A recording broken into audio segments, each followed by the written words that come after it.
le damos la bienvenida a nuestro amigo el Búho. ¿Cómo andas, Búho? ¿Todo bien? Hola, buen día. ¿Qué tal? ¿Todo tranquilo? Todo muy bien. Le mandamos un saludo acá a Jime, que está enferma. Por supuesto que sí. Un beso grande para ella, que seguramente esté escuchando, así que un beso para Jime. Bueno, Búho, hoy 8 de septiembre, algo habíamos adelantado, no sé si fue al aire o fuera del aire la semana pasada, pero hoy es el Día Internacional de la Alfabetización. Así es, un día importante para remontarnos un poco en la historia, ver qué tiene por detrás esto que ya es tan común para nosotros, ¿no? El uso de un alfabeto, leer, escribir, y a partir de eso, ¿por qué es tan importante difundir la alfabetización, poner un poco de presión y responsabilidad en los gobiernos para garantizar que toda su población esté alfabetizada, y también analizar algunos números y cifras estadísticas para saber a dónde estamos parados con respecto a esto, ¿no? Para armar una especie de línea de tiempo, por llamarlo de alguna manera, ¿dónde nace o por qué nace este día? Digo, ¿a raíz de qué se da esta situación? Digo, me imagino promulgado por la ONU, pero ¿cuál sería el objetivo? ¿Cuál es el objetivo de todo esto? Bueno, recién en el siglo XX, a mediados del siglo XX, la Declaración Universal de los Derechos Humanos establece el derecho justamente de todas las personas a tener educación, y establece que la institución de la escuela tiene que garantizar la lectocomprensión y la escritura de manera básica para todos, ¿no? Eso fue en 1948, imagínate, después de la Segunda Guerra Mundial, y a pesar de que la historia de la escritura tiene más de 5.500 años, recién a mediados del siglo XX se establece esto como un derecho universal, ¿no? Y unos años después, en 1966, en una conferencia general de la UNESCO, se declara este Día Internacional de la Alfabetización, en un encuentro que se había hecho de ministros de educación de todo el mundo.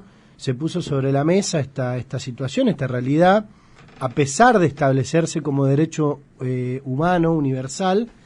Se dieron cuenta de que aún había muchas deudas pendientes con esto, y bueno, se lo establece como una forma de promover la conciencia acerca de la importancia de la alfabetización, tanto para las personas, la sociedad en general, como sobre todo para los gobiernos en su rol de responsables de garantizar este derecho para todos. Ahora pensaba, dijiste hace 5.500 años más o menos está comprobado, por decirlo de alguna manera, que empezaron con la escritura o empezaron a ver algunos bocetos de escritura, y qué cerquita en el tiempo recién se puso esta cuestión de obligatoriedad o de que pase a ser un derecho, o empezar a pensar en esa posibilidad de, todos tenemos que saber leer y escribir, porque es un derecho, porque es algo que nos ayuda a mejorar como personas, que nos da calidad de vida, y fue hace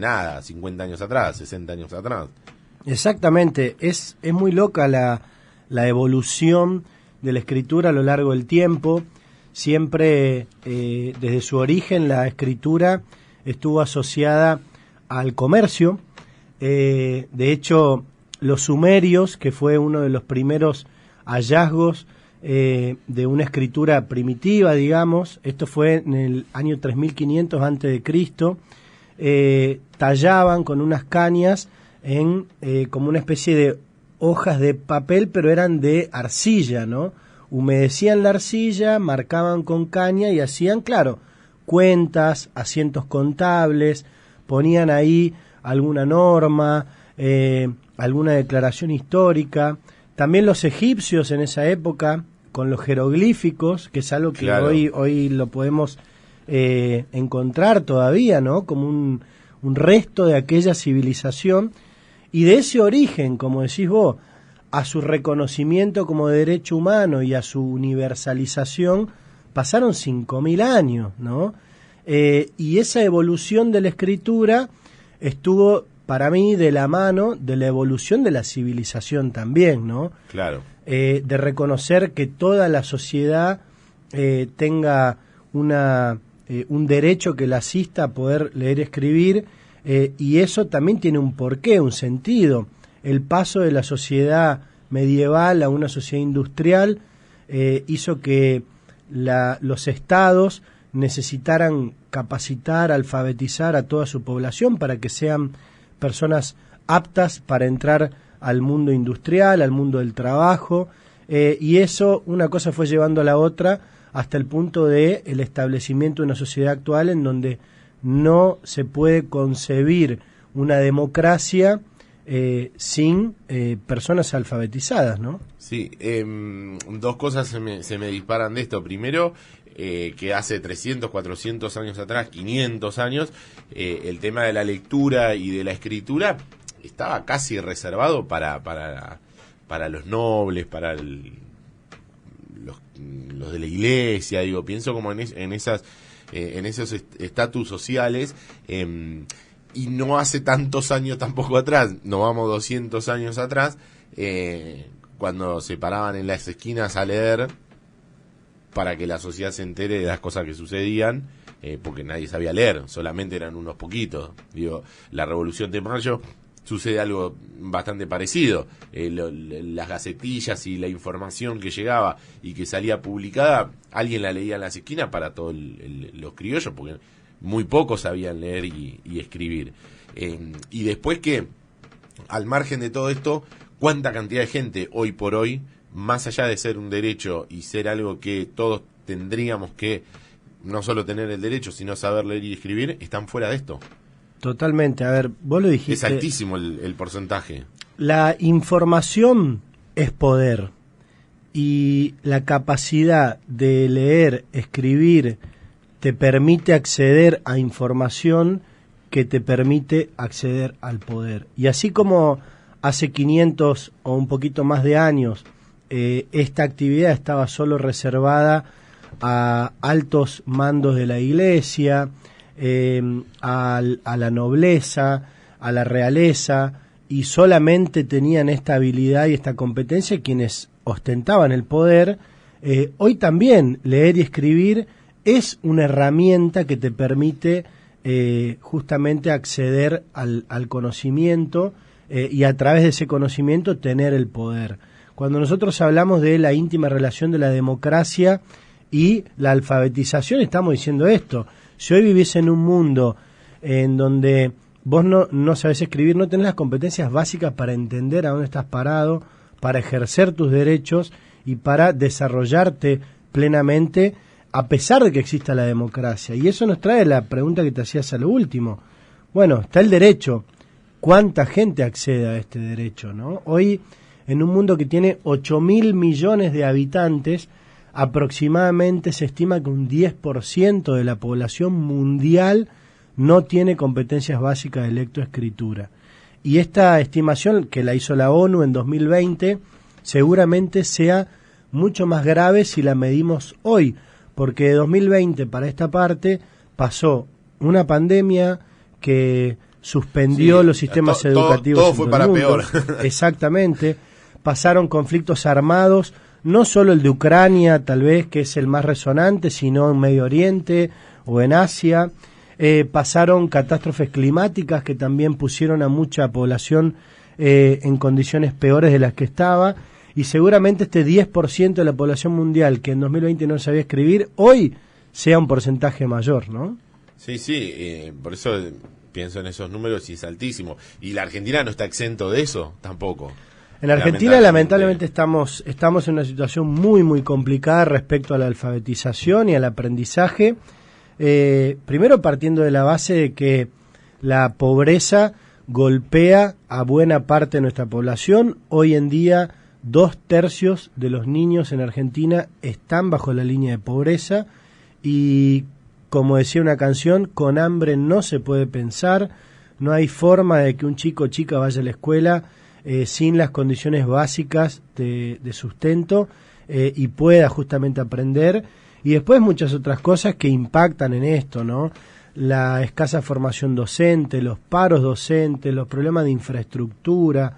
Todo esto es un cóctel explosivo que hoy en día significa que el Estado no garantiza el derecho a la educación para todos nuestros niños, niñas y adolescentes. Sí, sí, y no hace falta, fuera del aire hablábamos de situaciones puntuales que se dan en la Argentina, pero digo, no hace falta irse al medio de la selva chaqueña, al sur o a la Patagonia más profunda, o pasa acá 20 cuadras. Totalmente. En toda la geografía argentina hay estadísticas y evaluaciones educativas que demuestran que la pérdida de aprendizajes es catastrófica. Para que te des una idea, en la prueba hay una prueba que se hace a nivel nacional a todos los chicos de sexto grado de la escuela primaria. Esta prueba se llama Aprender. En 2021 los resultados de la prueba Aprender en lengua dieron que un 44% de los chicos de sexto grado no llegaban al satisfactorio. O sea, no llegaban al mínimo indispensable que tendrían que tener a ese nivel educativo. O sea, casi la mitad de los chicos. Y otros números que también son catastróficos. 43% de los que empiezan la primaria no la terminan a tiempo y forma, o sea, sabiendo lo que tienen que saber. Y recientemente otro estudio demostró que solo el 13% de los pibes y pibas que empezaron primer grado en 2011 llegaron a terminar la secundaria a tiempo y sabiendo lo mínimo indispensable. Solo 13%. Sí. Uno de cada 10 pibes terminó. O sea, terminó a tiempo y sabiendo leer. Claro, sería la inversa, ¿no? 9 de cada 10 no terminan a tiempo y no saben leer o al menos comprender lo que están leyendo. No, es un número. O sea, termina terrible. La secundaria, le dan el título de bachiller o que terminó la escuela secundaria y esa persona no tiene competencias básicas de lectoescritura. Y eso después se arrastra para toda la vida. Digo, imagínate ir a buscar un laburo, imagínate intentar emprender, bueno, imagínate intentando interpretar la realidad, dónde estás parado, decodificando mensajes, analizando todo el tema de la fake news, haciendo un análisis crítico de la realidad que tenemos. Bueno, son herramientas hoy indispensables. Por eso es que la ONU puso este día, por eso es que la ONU hizo una Declaración Universal de los Derechos Humanos en donde dice hay que enseñarle a todos a leer y escribir. Esto es la base sobre la cual se construye después el aprendizaje. Claro, si vos hoy no sabés leer y escribir, no podés crecer en tu desarrollo intelectual, en tu desarrollo cognitivo. Sí, sí, te quedás afuera de todo y se traslada a la sociedad también, digo, no es solo una cuestión individual. Si 9 de cada 10 personas que integran la sociedad no saben leer o saben leer o leen pero no entienden lo que están leyendo, digo, está mal a nivel general. Totalmente. El otro día estaba viendo en Twitter una profe comparaba la letra escrita de un examen de un alumno de ella de tercer año de la secundaria con una carta que había escrito una persona en tercer grado de la primaria hace 50 años. La letra que tenía esa persona, la forma de expresarse, parecía que era, no sé, un doctor en física, ¿viste? O sea, sí. era una letra perfecta, una expresividad, el uso de los tiempos verbales, la puntuación, el vocabulario y la propia visión de la letra ya te denotaba que esa persona tenía un manejo de la lectoescritura importante. Y mientras la foto de la escritura del pibe de tercer año en la secundaria hoy era catastrófico, la propia profe decía que claro, que él en realidad como no sabía escribir ni leer, intentaba, claro, copiar, o sea, el dibujo, la forma de la letra. Y el resultado de eso es el que vos decías, vos salís de ahí y estás fuera de todo. Sí, sí. Bueno, acordate, o al menos, no sé, pasaba hace años atrás, que en general la gente grande te decía, no, yo hice hasta tercer grado, yo terminé la primaria. Alguien que había terminado el colegio secundario hace 40, 50 años atrás, cuando hablabas con una persona mayor, eran los menos. Los que habían terminado el colegio, no fue a la facultad, estudió en la facultad, eran los menos. En general yo no sé, al menos en mi familia, mis abuelos, qué sé yo, mis bisabuelos, séptimo grado, con suerte, después fueron a laburar, digo, no sé, como esa situación, y eran toda gente recontra culta, y recontra preparada. Y vos ya hizo tercer grado, o sea, y escribe perfecto, digo, no sé cómo, y me hiciste acordar con este ejemplo de la carta de tercer grado a lo que soy. Totalmente. Imagínate, esa instrucción básica te daba competencias para desenvolverte el resto de tu vida. ¿Y por qué?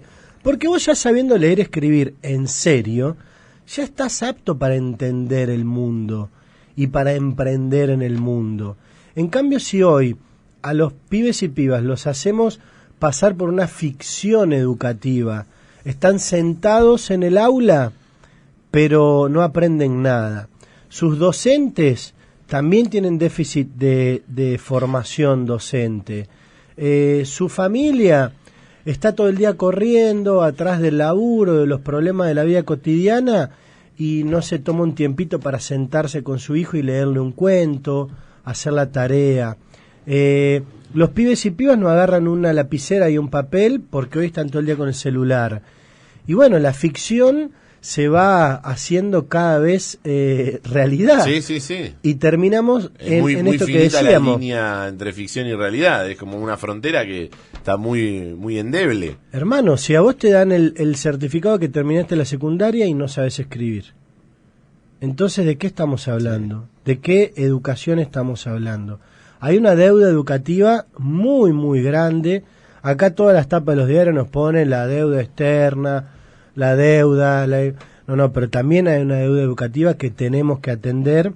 Y creo que este día es importante para reflexionar sobre esto, ¿no? Es decir, hoy en día estamos en una campaña electoral, tenemos que decidir, cada uno tiene en su mano una herramienta, un instrumento que es el voto democrático, y hay que pensar que eso pueda ser una herramienta que traccione la posibilidad de construir una mejor escuela, una escuela en donde dejemos a nuestros pibes y haya clases, que aprendan, que sus profes estén valorados y que el paso por esa escuela sea un aprendizaje real, no una ficción de aprendizaje, ¿no? Búho, te agradezco mucho, nos reencontramos el viernes que viene, ¿te parece? El viernes que viene nos encontramos, vamos a hablar de otra historia interesante en nuestro país, que es la famosa Noche de los Lápices. Y antes de irme quiero sí dejar una reflexión sobre el tema del día de la alfabetización. A todos los padres y madres, tíos, abuelos, abuelas, que tengan cerca a niños y niñas, hagan el esfuerzo de leerles, regalarles un librito, hacerlos escribir. Esto realmente les cambia la vida.